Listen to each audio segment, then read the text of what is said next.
para o doutor Antônio Cláudio Macedo da Silva, que é juiz federal da primeira região. Por 3 minutos, peço que observe o tempo e eu lhe agradeço a sua vinda aqui ao Senado Federal. Paz e bem, eu que agradeço a Vossa Excelência, senador Eduardo Girão, e a primeira coisa que eu peço é não esqueçamos da lava-toga. Eu estou sendo hoje perseguido com um processo aberto no CNJ de forma abusiva, inclusive representarei criminalmente, porque defendi publicamente a lava-toga e continuo defendendo e estou à disposição para depor nessa casa em CPI, porque sou um membro do Judiciário e sei como funciona por dentro.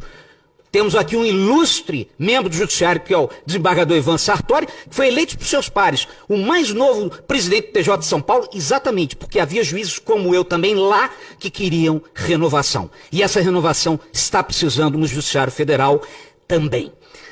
O problema, e eu peço tolerância ao eminente senador e a esta casa, a esta comissão, sei do adiantado da hora, mas o problema do Judiciário, e principalmente da Suprema Corte do Brasil, e aqui quem fala é alguém que tem mestrado nos Estados Unidos, curso na Deutsche Richter Akademie, que é a escola federal alemã, e que tem 25 anos de magistratura federal, e foi promotor de justiça, procurador de Estado, professor concursado de Universidade Federal. Então aqui está alguém que conhece, que está na trincheira da magistratura e há 25 anos juiz de primeira instância, porque quero, inclusive na CPI da lava-toga, desvendar como é que são as promoções por merecimento, principalmente no Judiciário Federal. Agora, o grande problema do Judiciário, e aí vai do Supremo Tribunal Federal à primeira instância, é um problema, eminente senador Eduardo Girão, psicanalítico. O problema do Judiciário brasileiro é o narcisismo judicial. Os juízes querem fazer política pública e se esquecem, só lembram dos precedentes das cortes internacionais que lhes interessam.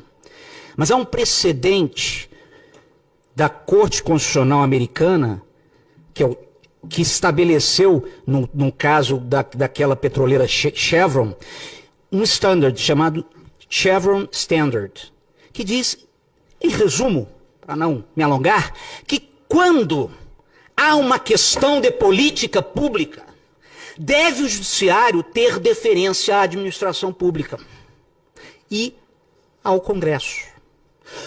A revogação recentemente de Roe versus Wade nos Estados Unidos, que é o case da década de 70, que disse que o direito ao aborto existia, vejam só, na penumbra do direito à intimidade da mulher. Esse foi o argumento de Roe versus Wade.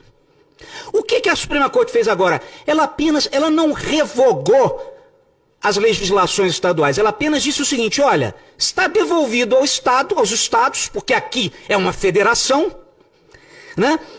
O direito de cada Estado legislar de acordo com o que democraticamente seus representantes quiserem. Então, em favor do aborto ou contra. Foi isso. A Suprema Corte decidiu. Bom, há um debate grande nos Estados Unidos entre aqueles que defendem o judicial activism e aqueles que defendem o judicial restraint. Eu, em minhas decisões judiciais, sempre defendi judicial restraint.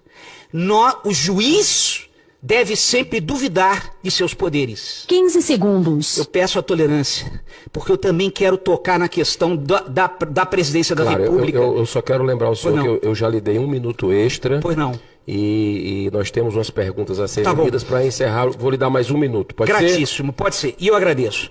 Quanto à questão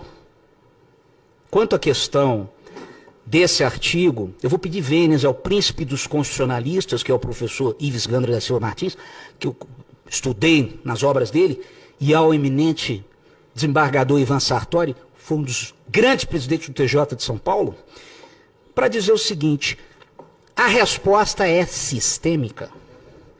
O sistema da Constituição diz que o presidente da República é o comandante em chefe das Forças Armadas.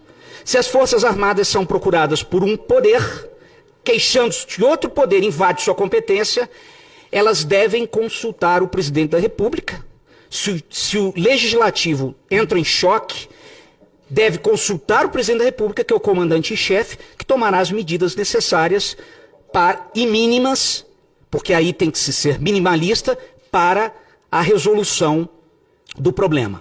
Se o conflito for com o presidente da República, aí, evidentemente, se põe um grande problema.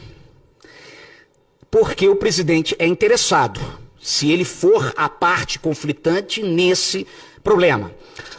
Aí o presidente deve propor as medidas ao Congresso. É o meu entendimento, né, de quem estudou Constitutional Law com o professor Daniel Halberstam, uma das maiores autoridades nos Estados Unidos, inclusive também em Direito Constitucional Europeu, e Federal Jurisdiction, com o autor do Tratado de Jurisdição Federal mais importante dos Estados Unidos, que é o professor Edward Cooper. Muito obrigado, senador. Desculpe a incisividade, mas eu trago essa denúncia da minha perseguição porque impetrarei as medidas judiciais cabíveis e as representações criminais cabíveis. E quero trazer o fato ao Senado, que entendo até que pode ser levado para a CPI da Lava Toga. Muitíssimo obrigado pela sua participação, doutor Antônio Cláudio Macedo da Silva, juiz federal da Primeira Região. Eu já quero aqui passar a palavra, antes registrar a presença da promotora Gabriela Mansur, que está presente aqui conosco. Seja muito bem-vinda aqui ao Senado Federal. E eu queria passar a palavra agora para a terceira pessoa que a gente se comprometeu, que pediu a palavra e de uma forma democrática a gente está abrindo, que é para o doutor Alex Canuto, que é da Ordem dos Advogados Conservadores do Brasil. O senhor tem 3 minutos, conforme o combinado, para fazer as suas colocações. Eu lhe agradeço. Bom, senador Girão, muito obrigado pela oportunidade. Na sua pessoa também cumprimento todos os demais debatedores aqui presentes. E muito se discutiu hoje aqui sobre a questão do ativismo judicial, né, de quando o judiciário ocupa o lugar do legislativo, legislando, ou até do poder executivo, executando políticas públicas, até como advogado gestor público, né, eu entendo isso que o senhor falou aqui. E vemos assim, sempre com o argumento da omissão. O legislativo está se omitindo em fazer tal lei. Mas o legislativo pode decidir não fazer, porque entender que a legislação atual é adequada. E esse argumento é usado para que o judiciário venha legislar no lugar do legislativo com o argumento da omissão. E a gente vê que estamos tão decadentes nesse ponto que já parece que estamos abaixo do ativismo judicial e entramos no ativismo político, onde membros do Poder Judiciário, principalmente da mais alta corte, não é que eles ocupam o lugar dos outros poderes na execução de suas atribuições, eles fazem política. Hoje, ministros da Suprema Corte ocupam o lugar dos membros da carreira diplomática ao se reunirem com embaixadores para fazer uma articulação de um gesto político a respeito do resultado das eleições. Então eles vêm ao parlamento fazer articulação que é papel dos parlamentares, dos líderes partidários. Eles vêm reunir com líderes partidários. Isso não é papel de juiz, isso é papel de político. E hoje o juiz faz papel de político. Então a gente vê essa questão, esse extravasamento das atribuições do judiciário, e é complicado porque a Constituição não coloca, como foi muito debatido hoje aqui, que um poder está acima do outro ou vale mais que o outro. Porém, a gente vê o judiciário se extrapolando isso. Olha, as competências do Supremo estão no artigo 102 da Constituição. O que não está escrito ali não é competência do STF. E se a Constituição é omissa, assim, não cabe necessariamente ao STF sobrepor o entendimento dele ao dos outros poderes. Agora, se o próprio STF entende que ele pode se sobrepor, é um entendimento apenas do STF. O outro poder pode ter um entendimento diferente sobre determinada matéria. E não está escrito em lugar nenhum que o entendimento do judiciário se sobrepõe ao entendimento do executivo ou ao entendimento do legislativo. Quando isso acontece, tem 2 soluções possíveis. Uma, sentar na mesa, conversar e chegar no entendimento. Segunda, acionar o artigo 142, para que, como o professor Ives bem colocou, como o professor Sartori bem colocou, não é intervenção militar, não é isso que o povo está dizendo na rua. É um ajuste pontual em que as Forças Armadas são a entidade legítima, com legitimidade na população, para fazer esse arbitramento da divergência dos poderes e buscar a harmonia que o país tanto necessita.